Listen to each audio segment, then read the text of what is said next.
Joe presents Boys Don't Cry with me, Russell Kane, together with ASOS. Welcome to Boys Don't Cry with me, Russell Kane, brought to you by Joe, together with our friends at ASOS. I've got an amazing panel today. I've got impressionist and stand-up comedian Luke Kempner, street dancer and diversity member Jordan Banjo, and author and broadcaster Emma Gannon will be our lady auditor. If you've never listened to this before or never watched it, if you're watching on YouTube, this is the show where we get a couple of men and force them to discuss the things that women are always nagging us to talk about. I'm sorry to use the word nagging, but it's used ironically here to reclaim it. It wasn't. I just accidentally said it. I've been home in Essex for a few days. Apologies, yeah, birds.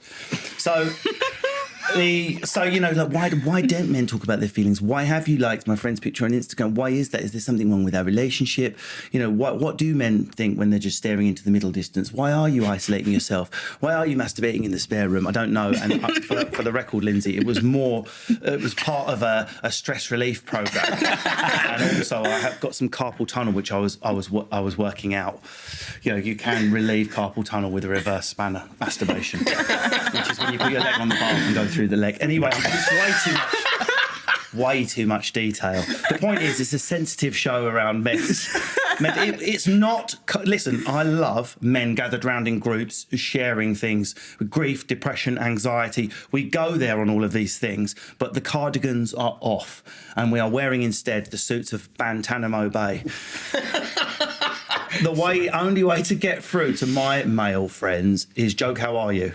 Whereas without meaning to make sexist generalisations, although we don't have much choice in this compact nature of this forum, I can go up to most of my female friends and go, are you okay, babe? And it'll be like a sob, hug, reveal. Whereas most of my friends are like, totally fine, buy me a Stella, sob on your own later into a biryani carton. No more biryani carton, lads. So, Emma, welcome.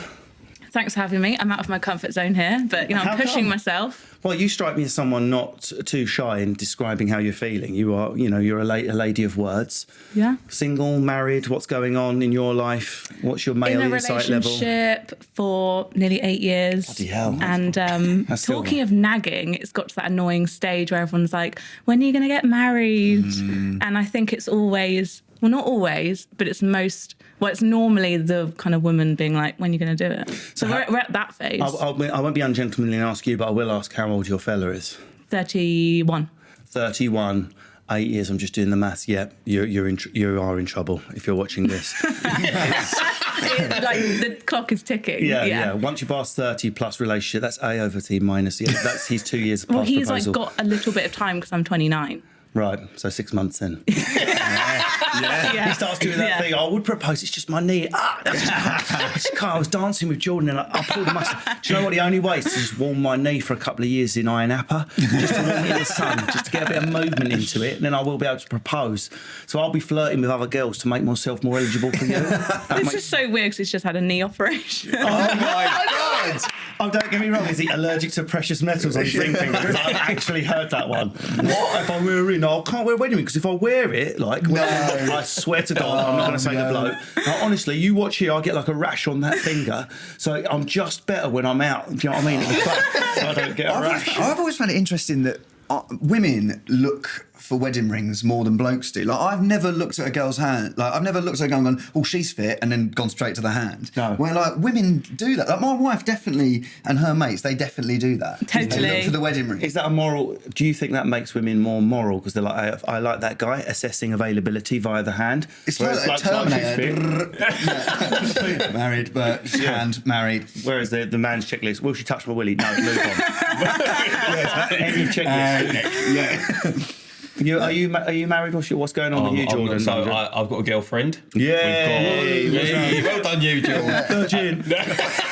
we've got a son and we've got a little girl on the way as well. Yeah. So and obviously we're not married and I haven't proposed, and especially now since the baby's come along, we get that all the time. When you're going to propose? When you're going to propose? And is it a couple's decision? It's just not for you, or is it your? No, I definitely want to get married at some stage. But the thing for me at the moment is that before, when she got pregnant, we'd been together less than 2 years, so I wasn't ready to propose at that point. Yeah. And then we've had our little one, Cassius, And it's just like everything's just been so full on. Like it's been such a huge adjustment that I kind of haven't thought now's the time. No. And then, you know, obviously she got pregnant again pretty quick. So it just hasn't, it just kind of hasn't happened. You just be near you when you get pregnant.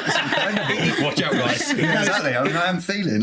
It's weird, like men can still like buy a house together, have children with someone. All of those are less scary than the knee drop, which you would probably have to do on a count of 8. 7, 8, propose. Time for the answer on the 8 count, spin round. It is weird though, don't because for me, I know I'm not the typical male brain, which is why I've ended up doing a show like this.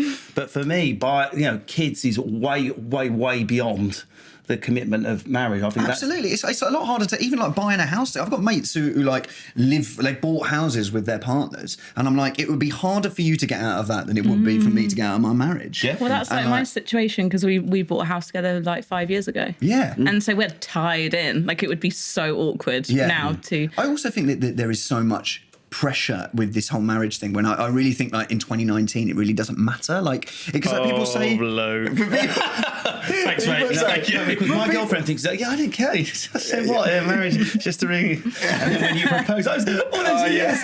I was lying. I was just waiting for this one.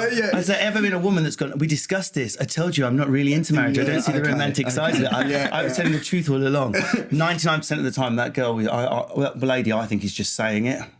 But I've acted really cool with it all this time. I know. And This is I'm let it out. Yeah.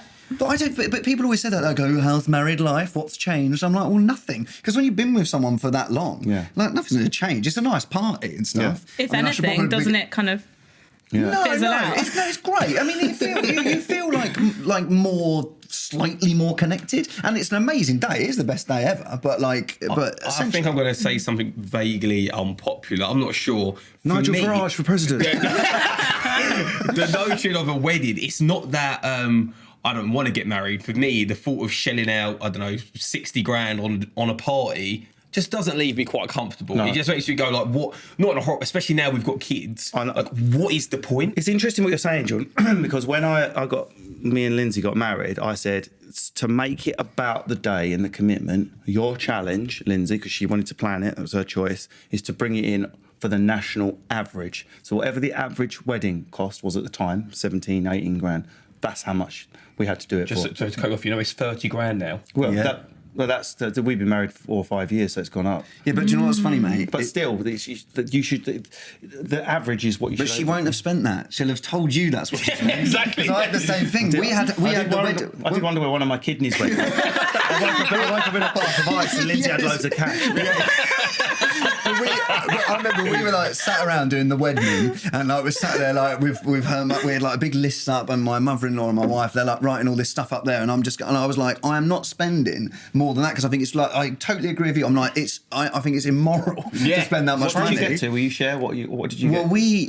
Well, and you better not give it in Scottish pounds because they're not legal. Yeah, exactly. But it was like up there at 25, and I was like, no more than because at that time I was like, well, I can save that, Alana can save that, and her mum was putting some money into it, but like they could just stop telling me stuff that was happening. Yeah. Because my biggest thing is the food. Like, this is any recommendation when you do get married. Yeah. Don't overspend on the food. No one gives a fuck about the meal. Yeah. No one comes and go, oh, do you remember that wedding? There was a lovely bit of lamb. No one cares. I wanted to do street food. Like, my mother-in-law will hate the fact I'm talking about it because she's like, no, it's nice for people to sit down and have a nice meal. I want it to be like a posh meal. I'm like, no one cares. She's like, this is Scotland's iron brew and shouting. Yeah, exactly. Everything was battered, obviously. But I just think, like, get like a nice buffet, like, just get all the, those big silver trays, street food, lovely. And then later into the night, you just like go to the cheese, don't you? Of course. It's fuel. It's all you need is fuel. The cost is, in Essex, the rule is the wedding should not cost more than the groom's watch. It's just a rule we have in Essex. Yeah. But it is brilliant, and it's a cliche to say it's the best day of your life, but it really is an amazing thing, and you get to see all those friends in the same place at the same time. Okay, right, let's stick with it. Well, what does it actually mean now, Lady Auditor? Right, so let me give you from a man's point of view in 2019. I still feel, I don't know if you will admit this, John, it's a massive step up. There's a change. There is an organic change in the bond. Some of the research suggests there's definitely a different rate of breakup between married couples and couples long-term, even with kids who aren't married. So some of the reasons is there's something built into us deep to do with ritual, where we've lost religion. So to stand up in front of your loved ones and all the people you're connected to by blood and make a declaration, just cement something on a deep level, so the ritual steps it up to the next level. That's my opinion, and that's what some of the research suggests. But what does our lady auditor think? Is this what scares men off? Well, we've discussed this but for literally 8 years, over and over again. And for me, it's weird because I'm, a feminist who doesn't really believe in like being given away by my dad and taking someone else's surname and all the men doing a speech and me just like sitting there, and it just goes against everything. You can change all those elements. Can be totally. And so all of the fundamentals of it, I don't really understand why I'm so into it. But I think at the end of the day, I think it's just a step up, like you're saying my boyfriend, like when we've been together for this long, we own a house together and all the rest of it. I don't know. It's just like the labels of it. That's very, very a tricky one, yeah. So this is not for me to answer, is there some sort of disconnect or conflict between romance and feminism? Like, do you know what I mean? Like old romance, big romantic gestures are sort of cemented in certain patterns of behaviour. Yeah. A man down on one knee asking for a woman's hand. What? Fuck off! Kick me in the face with Jermaine Greer's boot immediately. But this is the thing. Is it's kind of a weird, no pressure, jarring. Clip this one out, whatever she says. But I don't know, and I'm really comfortable with saying I don't know most of the time these days because I'm like I change my mind every day, contradict myself. I don't know, but at the end of the day, you can be a feminist and and insert thing. I can be a feminist and want to wear like a bright pink wedding dress and have loads of romance going on, or do you know what I mean? Like it's not like a cut and dry thing. Got it. But I think with the wedding thing, I don't know. I just think it does feel marriage feels just instinctively unfeminist. Well, even though most of us don't know what we say when we use that word anymore, there's something about it feels like a little bit. Come to me, own you. You just can't lose those roots. But I feel sorry for men that think that chivalry can't exist. Like, yes, you can open the door for a woman. Like, yes, you can help a woman like build IKEA furniture. Doesn't like we're still equal. I can't. I can open the door. I can't do the furniture. Me neither. Rubbish. But it's funny you're talking about like the wedding stuff because I don't know if I've chatted to you about this before, but with like the whole name thing, and not because my wife and I we've like double barreled our names. You double barreled? Yeah, and we've That's got a lot. I'm Kempner. She's McFarlane. It's fucking long. But like I still find it like my mates, they're all married and the wives have taken their names, and there is a little bit of me that is jealous of that, like because Lindsay Kane, and it's like, and there's a bit of me, and that's so bad. It doesn't mean like I want her to change her identity. Like a bit of a caveman saying that. Yeah, it does. But there is a bit of me that's like, if you were to be now called Alana Kempner, that would make me feel incredible, and isn't that a bad thing? That's really interesting because it's like you lost a little bit of that power or control in a weird way. And it's weird because I don't want to take that away from her, but there is something in me that I would admit that I'm like, I'd love that. Do you know what, this sounds bad. That is kind of gonna get slapped. You got a banging surname though. If I was getting married to a girl called Banjo, I was like, I'm taking Banjo. That is a funny name. I'm a comedian. Hello, my name's Banjo. It's hard for me. I've spoken to my girlfriend about it because my sister, maybe it's because she loves the surname so much, spoke to me and was like, if she gets married, she would like to double barrel, but then she wasn't sure how her boyfriend would feel about it. I personally would lead towards, I wouldn't say as strong as make or break, but I would be very, very strong on I would like you to take my name. And do you know what the bad thing is? If you asked me why, I couldn't even tell you. I'm exactly the same. And that's what annoys me. I'm like, why does my sense of pride even flare up at that? There is the third way where you both come up with a totally new surname. So you could become like Violin or something. If she was posh. But on the name thing, what's interesting for me is like I built my career off my name, and it's like I've I've been spending this amount of time trying to get people to remember my name. But you could keep your professional name. Yeah, that's Yeah. Like Louisa Zisman was on a few weeks ago. She's kept the Zisman for professional purposes, but I believe, Louisa, forgive me if I'm wrong, she's changed her name. Right, interesting. For legal purposes, she's been taken on her new surname. So you can have a professional. Because it's quite interesting for me, because my surname for years wasn't my real surname. I've now changed by default to become Kane. Really? No way. And my original surname was just, there's nothing wrong with it. It was just, if I tell you to copy it, it's easy. But if you saw it written down, it was awful. So when I was starting, compos were going, welcome to the stage, Russell Green. What's your surname, mate? And that's it. I've got a difficult gig. So I thought just something quick for people to remember. I picked it at random, more or less. Not realising there's already someone called Russ Kane on Capital Radio. Sorry, Russ Kane won. And then it just stuck. And so that's when I changed it by deed poll. So I guess there's... Is that a long process, by the way? No, really Mate, easy. do you know you can do it at home? Yeah. You basically, you need I 2 wanna change witnesses. my name. I printed it out. Like, you print out the deeds, right? And then you sign it, and you just need a witness to sign Imagine it as your well. witness, Jeremy Carr. Yeah. Donald Trump signed it. Yeah, exactly. Suspicious, this deed poll. Is it Kempner's by any Mate, chance? it's just in my drawer. It's really easy. Lindsay's mum and dad, my wife's mum and dad, Lindsay's name was Cole before we got married, Cole. But that's because her dad took her mum's name. They did it the other way around. really? They That's did cool. it the other way around. Because Bruno, Lindsay's dad, Bruno's half Italian, half Ukrainian. So his original surname was, I couldn't write it down, Pasnichny. It sounds like some of you would make up for a comedy surname in a sitcom. And Lindsay's mum was like, do you know what, I'm not having Pasnichny called out of the doctors. You're cold from now on. So rather than feminism, it was sort of slightly racist shame. Did you feel weird? There's this weird thing with using the word wife. Yeah. It's like someone who's about 50 years old is a wife. Yeah. I don't know if it feels the same saying husband, but the word wife, this is a place to speak openly, feels really unsexy. And old. Someone with a head thing on, selling fish at the market, sweeping the stairs. I'm the wife of number 42. Don't touch me.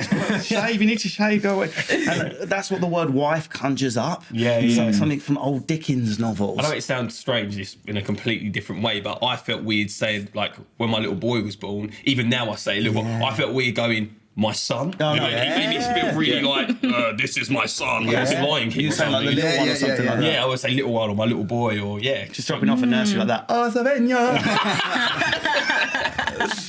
Do you know what? I found fiancé even harder because I think I found. I quite like that. Oh, It was see, a bit I just feel being like such a on holiday in prick. France. It's got a bit of a flair to I it. was like, that's my fiancé. Because it's funny you were saying about boyfriend because I think you can upgrade to partner.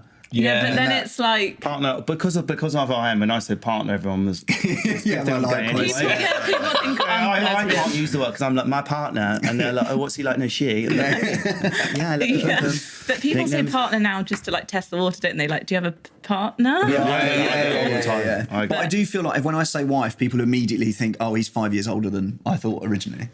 Like, how old do you think I am? Now I've said wife. It's interesting. Is husband, and now let's get to the root of sexism and what men think of words. I've been very honest with the word wife. What do women think of the word husband? To say that's my husband, does it have like the age connotations, like the fustiness? This is the interesting thing that sexism, like very small, like micro sexism, because husband is like sexy and cool and like, that's my husband. I wouldn't have known that instinctively. Because it's So that's the like, first oh time yes, I've I got him to marry me type thing. Right, so it's an Whereas- which that's more like a male emotion.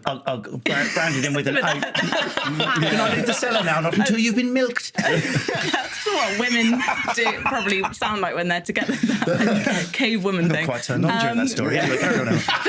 But then with wife, I think historically men didn't respect their wives. Like they had affairs. They'd be like, put my dinner on the table. You know, like you're boring and like you just sit at home giving birth and stuff. Whereas I'm out with my What wild weekend. hot like mistress. Like that was the norm for a long, long time. And I think wife, like the word wife, like that's a hangover of the past, I think. I was so eager to get married. I love romance. I love wedding. I've proposed very quickly to Lindsay, and I love being married. But I did what you did with your son for the first year. My other half, princess. I just there's something about the word that maybe the men before me have diseased, not me. Yes, I don't think exactly. any of those things. It's like the 1920s kind of, oh, I'm a boring wife. Like, I think, I don't know, that men used to kind of act like that, I think. I think I did. Did you use it straight away? Were you the next day? Were you like, and here is my wife? Yeah, no, I imagine you enjoying it. Yeah, but I started sorting off out the shed. Yeah. My wife's indoors. The lawnmower needs sorting. Well, I started off by finding it a bit weird, but then like after the word stopped feeling alien to me, I'm quite proud of it. I quite like being that, and also like. Yeah, like you were saying, like, I just love being married, and it's so now I'm like my wife. Like, so I love it now. So it was interesting something you said earlier about doesn't it go all downhill after you're married? That was a joke. But there is a statistical bump, like the why is that? The most risky part of a flight is the takeoff. We all get in the plane on the runway, but there's this whoa, but once you're up, you're fine. But those first couple of years in a marriage, something seems to change. But I think that's different now. I think it's living together is the big difference. Yeah. I think when you move in with somebody, that's when you have that, are we going to get through this? Because living with someone, even if it's not a partner, is a completely different thing. There's my best mates in the world, I couldn't live with them. Yeah. Like, but my wife, but when we moved, I say every time I say wife, I have to do ball. But like, as soon as we moved in together, that's the testing ground. But like for me, it's like we'd lived together 3 years and then we got married and then we were just married but in the same house. So for me, it didn't make much of a difference. Would you feel weird, Jordan, saying this is my wife? Does it feel like you're about 50? Now, at the moment it does, because the whole concept where it hasn't. What about saying fiance? Ooh. But I agree, dude. I think it's the living together that changes things. So me and my girlfriend moved in really quick. We moved in after about 3 months. Oh, really? She moved in with me. So she lived in a flat around the corner from me, and she was like, my lease is up. Oh, so if I stay for a bit, just while I find somewhere else, and 3 years later we've got a kid and she's still there. So it's the lease and move. I can't believe you fell for the lease. I did. I fell for classic maneuver, the lease and move. This is 6 months, isn't it? No, it's running out. But yeah, I think in my head, that's what I think. That's when I try and rationalise it with I would say my partner then, with my girlfriend. Look, when we talk about it, that's what I always say. Like, the point of a wedding, I understand it's a beautiful thing and it's, like you said, one of the best days of your life and stuff. But where we live together, we've got a child together, another one on the way.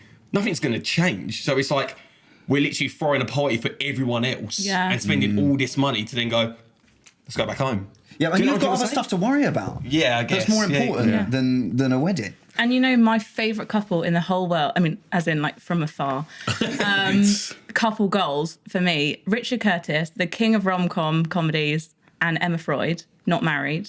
And he wrote 4 Weddings and a Funeral, and he's like wrote Love Actually, and they've never got married. They're in their 50s, 60s. Oh wow.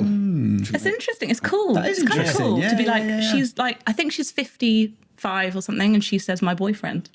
But when you hear that, right, would you not, I automatically assume if I see a couple out and they're above a certain age, in my head married, because like there's no way they're not married. I've got it the other way around. So my mum says my boyfriend. I don't know stand up about my mum going my boyfriend. I'm like, stop shagging my mum. Because boyfriend girlfriend means shagging. Yeah, there's something a little bit. We're getting to the crux of it here. Boyfriend girlfriend, you see them shagging. Husband wife, you see them on their separate single beds with their Reader's Digest and hairnets. That's the main Yes. You think we just stumbled across, guys. You think it's about your mum? My nan's got a boyfriend. No. And I can't stand any thought of it. And my sister loves going to it. No, apparently she's got sexy underwear. I'm like, Shut up. Werther's originals on the pillow. There's a Werther's on your pillow. That is one of my memories of my dad when I was a kid. God, I can't remember telling this story. No. So, but God rest her soul. She's passed away now.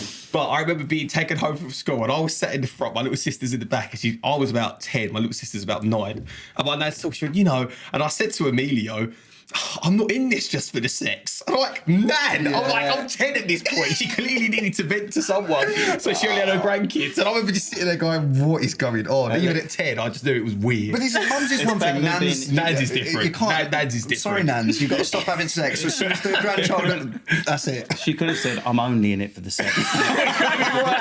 Imagine. I don't want your romance, I just want the pounding. Right, we're going to take a short break now. Back for a moment with more Boys Don't Cry stuff. But here's Chris Lloyd with something else from Joe. Welcome to TKO here on Joe with me, Chris Lloyd, and Carl Frampton. We're a podcast and YouTube show. We're with you every Thursday. We have special guests like this man, Fist Bump. And Carl, why is the show so good? Sell it to the public. I want to talk about your fist pump more than anything. Don't talk about that kind of thing on air. What was wrong with the fist bump? I don't know. It was a rather feminine. Let's go again. There you go. You could hear it, you could feel it. Look forward to surgery. So just for those of you listening, that's the voice of David Hay, of course, former unified cruiserweight champion of the world, former heavyweight champion of the world. That's the sort of quality that you can expect to make up for certainly my lack of quality. Carl's doing all right, though. I think Carl's doing a good job. I feel like I do my job well. Yeah. Solid. You're solid, yeah. What's your fist bump like? Good fist. So that's basically what you can look forward to on Joe TK. We're into round 90. If you haven't caught up with any of them, they're all on YouTube right now. We look forward to you joining us soon. Take care. Thank you, Chris. And now here's a word from a sponsor. Boys Don't Cry is proud to be sponsored by ASOS Design. It's my absolute go-to brand for the white T-shirt and black jean look. I'm actually in that look today. To be honest with you, if it wasn't for ASOS, I'd be sat here naked with my bollocks on the table. The studio's quite cold, so they have actually ascended. Even in my pants and socks are from ASOS. But ASOS has something for everyone. You too can express yourself however you want with clothing that will give you the confidence to push the boat out a bit. Not too far, though. Try something new. You don't have to look like me, and if you do, there is counselling available in a fact sheet. Please contact me. ASOS, created and styled by you, ASOS Design. Check out the latest pieces on asos.com/men. Welcome back. We are talking. We were supposed to be talking for 2 seconds. I literally asked who was married, and out of it has come all this insecurity, history, and wonderful insight around the words husband and wife, why we marry, why we don't. All the stuff that comes out of it. Now, just while we were learning about ASOS and hearing from Chris, you said something very interesting, Luke. Well, I was thinking it was interesting what you were saying about the husband word and how it's sort of historically it's different, because I think the word husband kind of means like unobtainable, and husband kind of seems like sexy, where like I think when blokes hear a girl's married, they don't go, oh, well, I'm going to try extra hard. Where like, and you were saying like looking at the ring. Yeah, well, you guys were like, oh, women look for the ring, they're so moral. And I'm like, no, they look for the ring to be like, ooh. Yeah. Is it a myth? There's this myth that there's a certain type of woman who's more attracted to a man who's married. Yeah, but I think it's true. Not that people would act on it, but I think it's true that it's like unobtainable for anyone is like kind of more attractive. Do you know any of your lad mates who are like, if she's married, I'm more attracted to her? I've never known that to be a thing that makes a woman more attractive. That to me would scare. It's just like, you're like, don't say that. Yeah. No, I think it's like, I mean, what's going on here, Emma? Help us. I don't know. Why do girls fancy married men? But it's hard to generalise, and I think it is fancying. I don't think it's like women are out there trying to ruin everyone's lives. No, but it's interesting. There's definitely a disconnect here on the genders. That's what we're always looking for, to try and throw light on each other in a helpful way. Maybe there are men out there that've got married woman fetish, I'm sure, but I'll check it out later on Pornhub. There's definitely some hits there. But there's a stereotype which, as a man, you don't want to assume it's true without checking in with your girls. But Lindsay's like, there's definitely women who just want to steal your husband, and they're after a married man. I mean, maybe. And I don't know. I don't want to like sit here slagging off women that do that, but I wonder if it's from like popular culture of just like Sex and the City and all these like 90s novels where you've got like the hot married man in the office. Yep. I don't know. Explains a lot of the DMs I've been getting. Do you know what I mean? Do you think blokes should start going out and buying wedding rings? Because it's going to make them more attractive. Like, I'm not pulled all night on the second Gary. This is what's going to happen. Haven't you noticed as well that like a woman's wedding ring, it's like quite subtle, but then a man's wedding ring is like big and like shiny in there? Well, I do joke about it because I don't know if you can see mine. I call it a Manchester wedding ring because it's got stones in it as well. Nice. So it can repel women from that extra 20 metres. My corneas have been burnt out.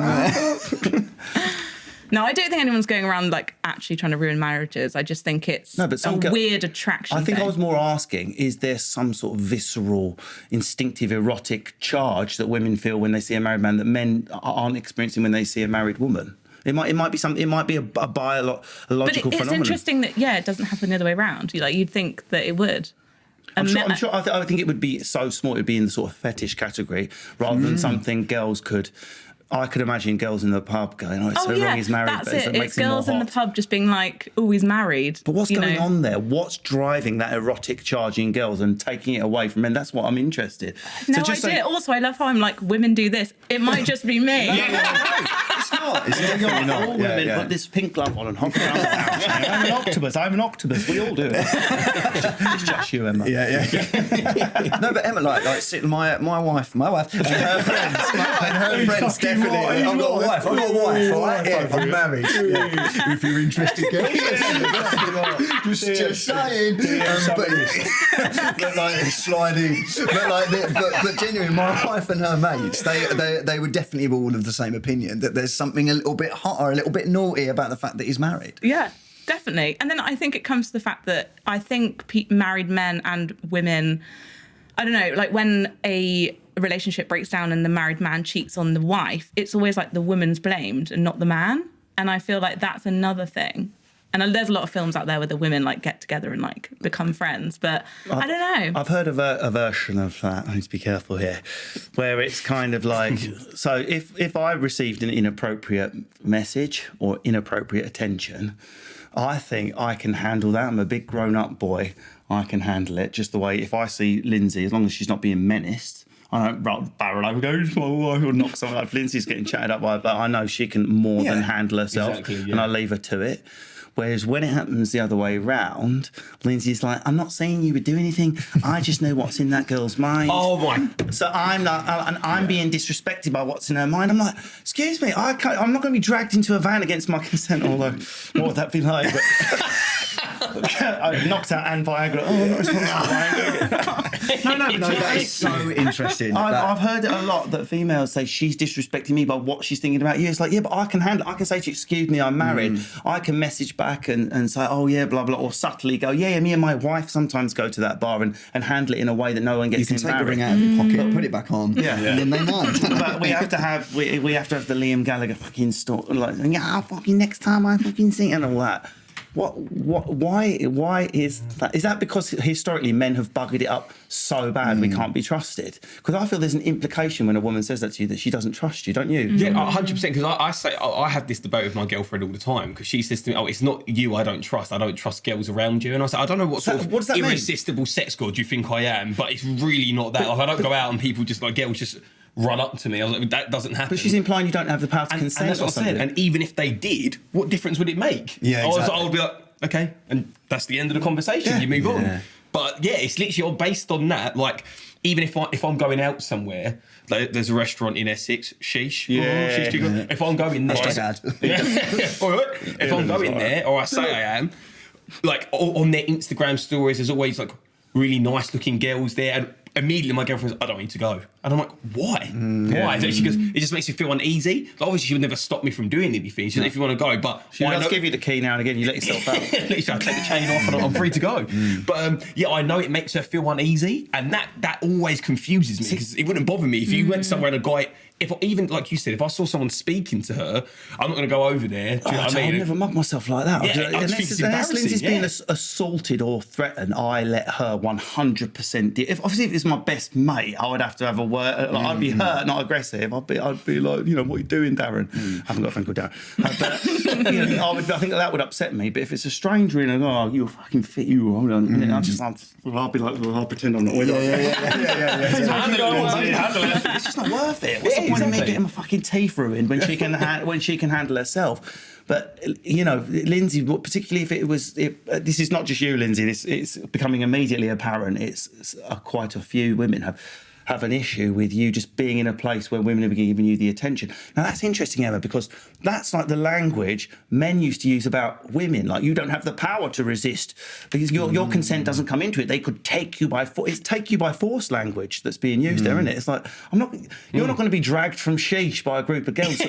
So where's the risk? Exactly, yeah. And that's where I take issue, because I always say, like, it just feels, I know that you know that's not going to happen, so then it just feels like a lack of trust. Do you know what I'm trying to say? And then I'm like, is it because you don't trust me?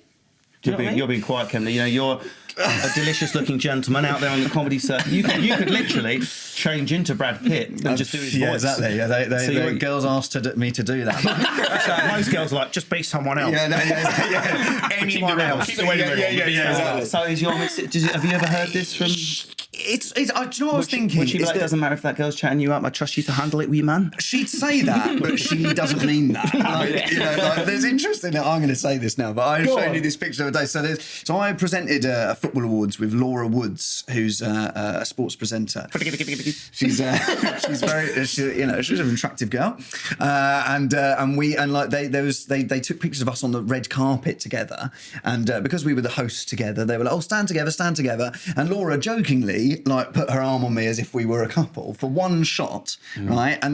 So there's a website, all these shots get on there.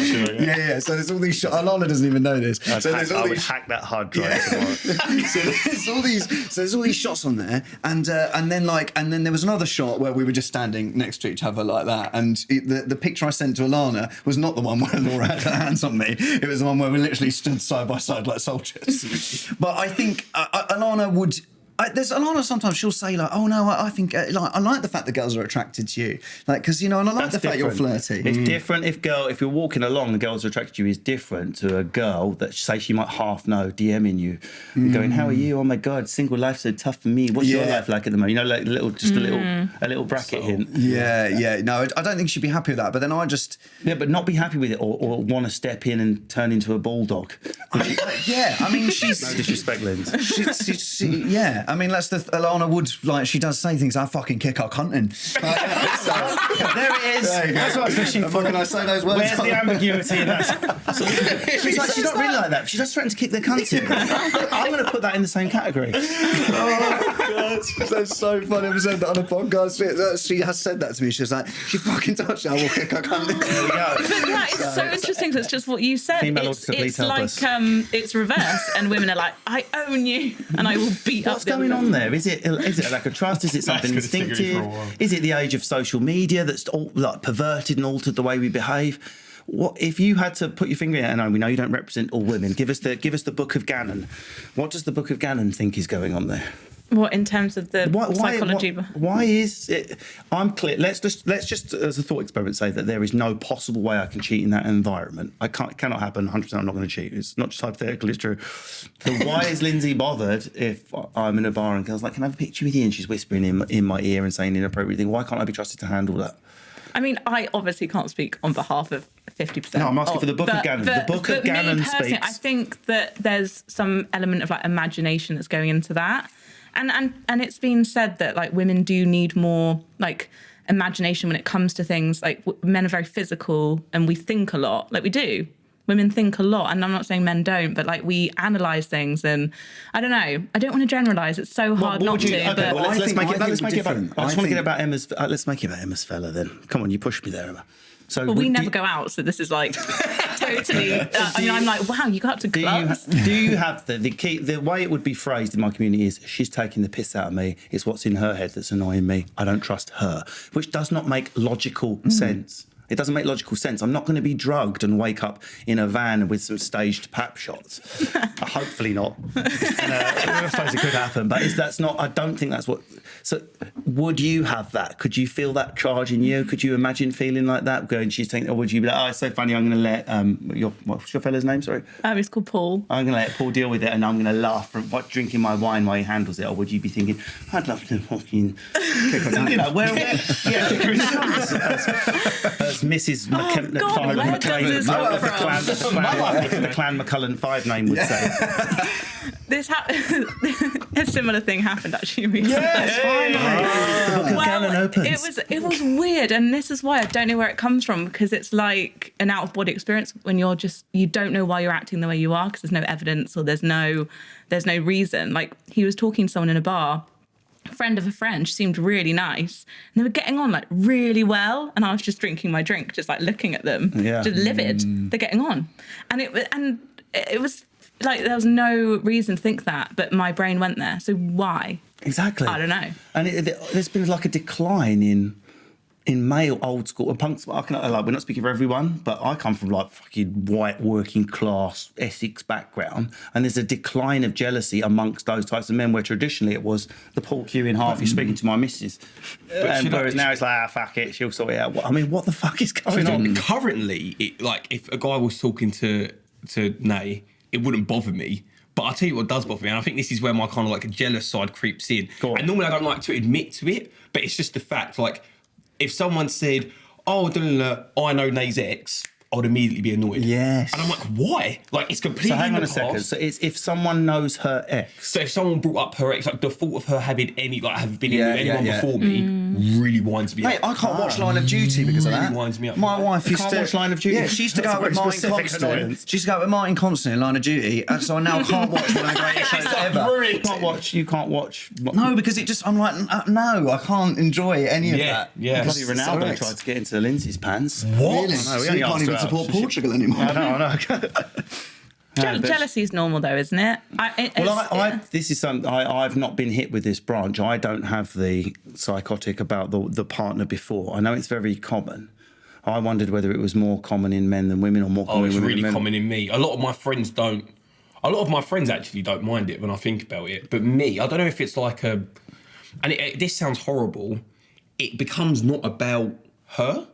Like, it's not about Nay. Is it thinking about them happy together in a relationship? No, it's that, like, I feel like, and again, is it a visceral sexual jealousy? It makes me go like, you had what was mine, but you had what is mine. Yeah. Does that make sense? It does. It's honest of you to say it. Yeah, it sounds horrible. No, when I look at Nay, in my head, I'm like, I would do absolutely anything for you. I love you to bits. You're the mother of my kids, all that stuff.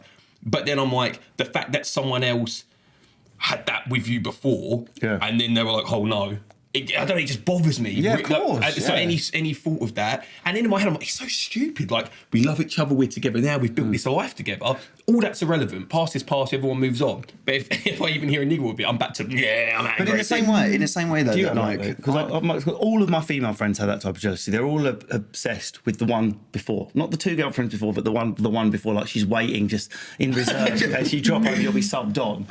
Not all of my male friends have that, yeah. But it doesn't make sense, the jealousy, because you actually, like, if you think about your own exes, you're not thinking, oh, I'm going to go back there at all. And that's exactly, if me and Nay ever had that conversation, if me and Nay ever had that conversation, that's the first thing I say. I'm like, why would you even be bothered? Yeah, exactly. But more worried about the girl I met in the club. With my wedding ring on, my fake wedding ring. Lots of moths. So I say that exact same thing to them. Like, why would you even be bothered about it? But then when it comes to me, I'm no, it's not good enough. Pretend that you've never been with anyone else. It's just like weird. Yeah. Emma, how do you feel about the one that came before? Well, there was no one before. We met when we were young. Oh, that's nice. Perfect. I've had ex-boyfriends, but they weren't real.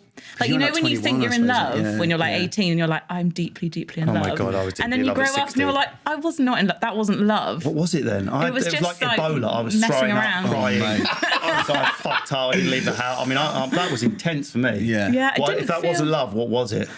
Maybe, okay, for other people, I'm sure, I'm not dismissing like teenage feelings. Teenage love's the most potent. If you fall in love, but is it real love?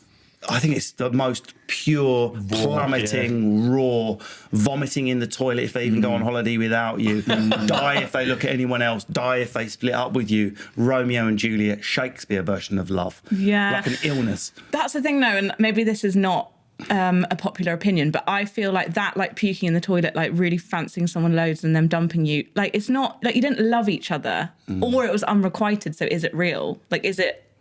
I feel like being an adult in a relationship and being in love seems more real. Oh God, yeah. I don't know. More sustainable. And also not as dramatic. And I don't think love is kind of having all loads of arguments and it being really up and down and being really kind of dramatic. I think love is like quite boring in a way. So we can't drill you then on what you would feel about if Paul had. You have to use your imagination then. Would it bother you?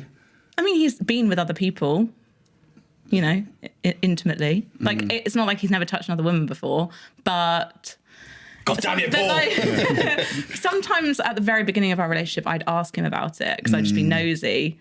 But I just know that they weren't really that great. Otherwise, he would have gone out with them properly. It's weird. I call it time travel possessiveness. It's like you're jealous over something that has passed. In fact, I'm a bit of a book buff. Julian Barnes wrote a brilliant novel about it, which I'm now spoiling, where this guy gets so obsessed he has to go and find all the men she's ever been with and basically just do away with them. It's a brilliant story. Really? He treats it's a form of, because he can see it in his head and because it's happened, the brain, is that like you're describing, reacts like cheating on a visceral animal level because the thoughts you're processing of her with this ex, you can't separate, the lizard animal part of your brain can't separate out, but this is the present time.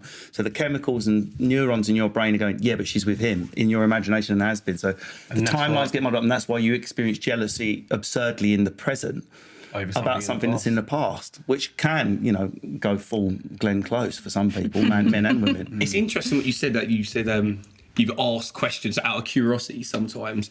I literally can't do that. I've said from day dot, with any girlfriend I've had actually, I've never asked any sort of question like that. In terms of, if I hear things, like when you're with someone long enough, without you even asking, conversations lead to past and exes and stuff, but I've never just I've got some friends who will just factually go, how many people you slept with, make or break. Yeah.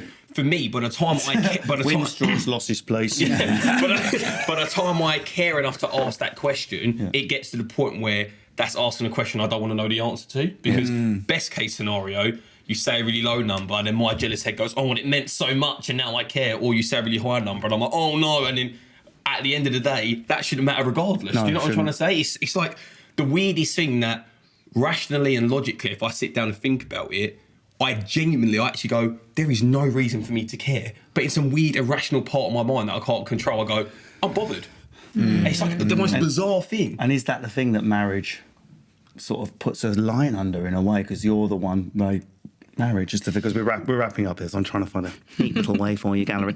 But is marriage the thing that just goes, well, that's it, that's us, we've made the ultimate commitment? I think it does. I mean, I like from what you were saying about sort of adult love, and I think, once you are married, you have made that ultimate commitment, so you're not thinking about that, oh God, are we going to break up? It's like when every argument you have now, I'm like, well, I know we're not going to get divorced over this argument. So it just means something different. So I do think maybe that is the difference of when you get married, it just means that it's just so much more secure. And as much as I go, oh, it didn't feel any different, but I suppose it is different because you're married, it is more secure, and that's the end of the podcast. There's a lot of pressure on your two's part. I ask one last question. Go on. With that though, do you feel like... You must have heard that before. Yeah, all the time. Actually, no, not for a while. That's triggered me from my childhood.